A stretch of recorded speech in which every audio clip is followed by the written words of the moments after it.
Assalamualaikum warahmatullahi wabarakatuh.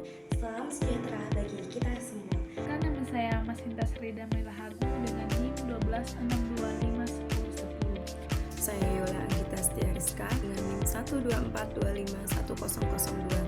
Perkenalkan, saya Nur Latifah dengan NIM 126251016 dari kelompok 2 Prodi S1 PKPAU. Di sini kami akan memaparkan materi dari hasil diskusi kami yang membahas tentang Pancasila sebagai sistem etika. Sebelum saya masuk ke materi, saya akan membacakan terlebih dahulu tentang pendahuluan atau latar belakang dari makalah yang sudah kami buat. Pancasila merupakan dasar filsafat dan ideologi bangsa Indonesia yang mengandung nilai-nilai fundamental bagi kehidupan bermasyarakat, berbangsa, dan bernegara.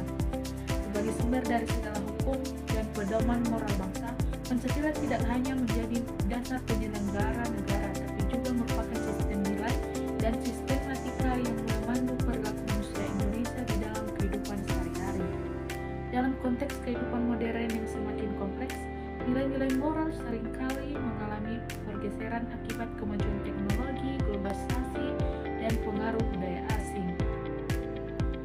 Nah, etika merupakan salah satu cabang filsafat yang membahas tentang moral, tentang apa yang baik dan buruk, dan bagaimana manusia seharusnya bertindak.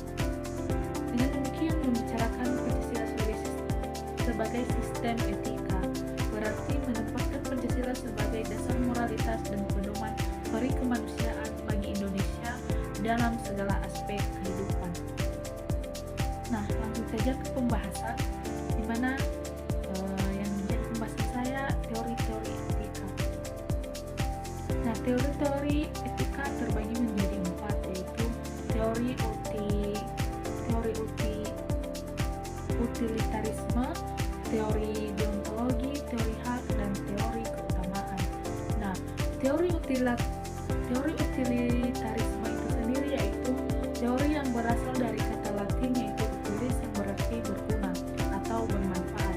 Teori ini menilai bahwa tindakan yang benar secara moral adalah tindakan yang menghasilkan manfaat atau kebahagiaan bagi sejumlah besar orang.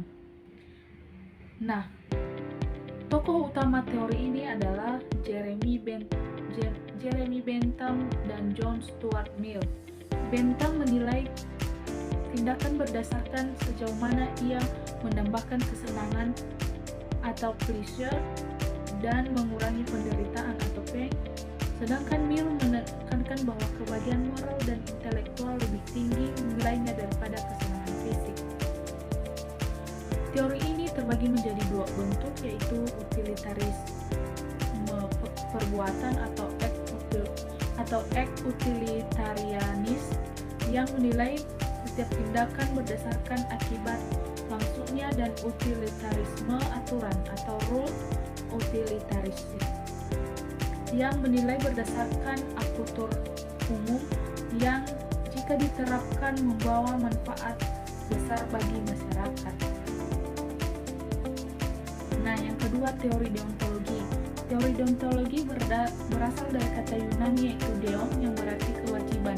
Dalam pandangan ini, suatu tindakan dinilai baik atau buruk bukan berdasarkan akibatnya, tetapi berdasarkan apakah tindakan tersebut dilakukan karena kewajiban moral. Artinya, suatu tindakan dianggap benar apabila dilakukan karena berdasarkan kewajiban untuk melakukannya, bukan karena berharap hasil atau keuntungan tertentu. Tokoh utama ini yaitu Immanuel Kant, seorang filsafal Jerman yang menegaskan bahwa moralitas sejati harus bersumber dari niat baik atau goodwill. Menurut Kant, tindakan moral harus dilakukan karena rasa hormat terhadap hukum. Moral itu sendiri bukan karena dorongan emosi, kebiasaan, atau kepentingan pribadi. Lalu yang ketiga itu teori hak. Teori hak atau right theory merupakan pendekatan etika yang harus berfokus pada penghormatan terhadap hak-hak dasar manusia yang melekat sejak lahir. Setiap individu memiliki hak moral yang harus dijunjung tinggi, seperti hak hidup, hak kebebasan, dan hak atas martabat pribadi. Tindakan moral yang benar adalah tindakan yang menghormati dan melindungi hak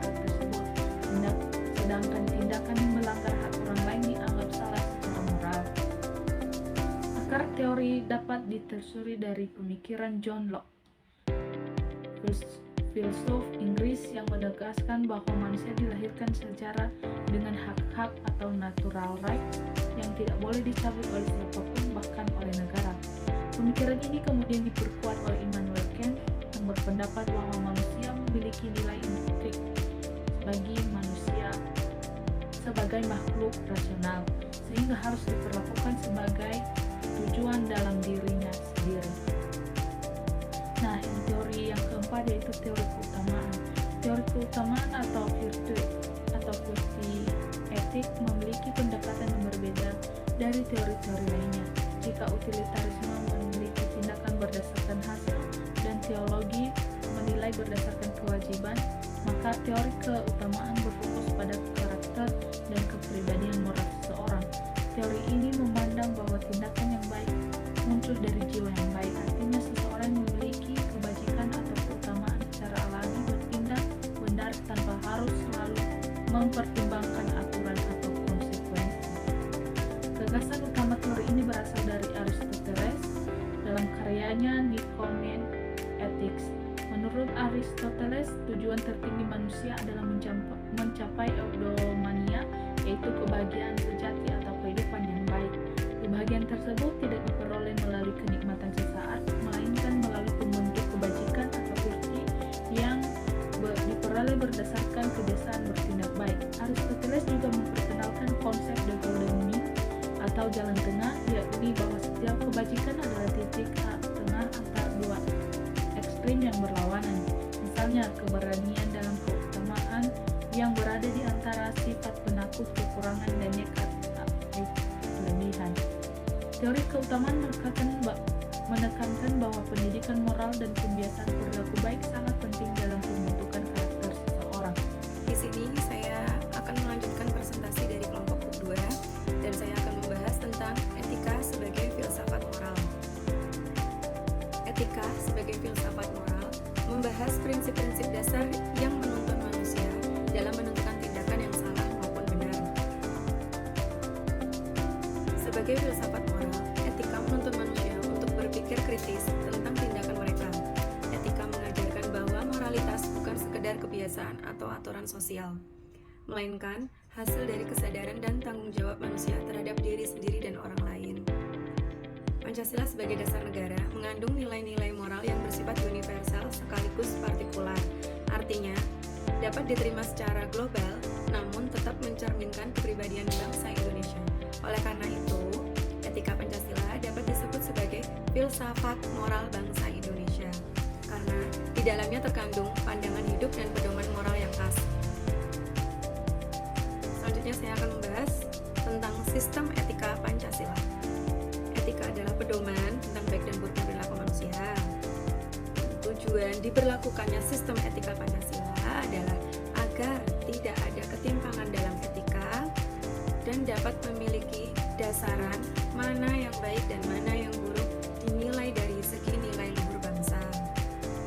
Nilai-nilai luhur bangsa itu tercantum dalam Pancasila. Yang pertama, sila pertama, ketuhanan yang Maha Esa, yang artinya menjadikan manusia itu beriman, bertakwa, berakhlak mulia, dan menghormati perbedaan agama.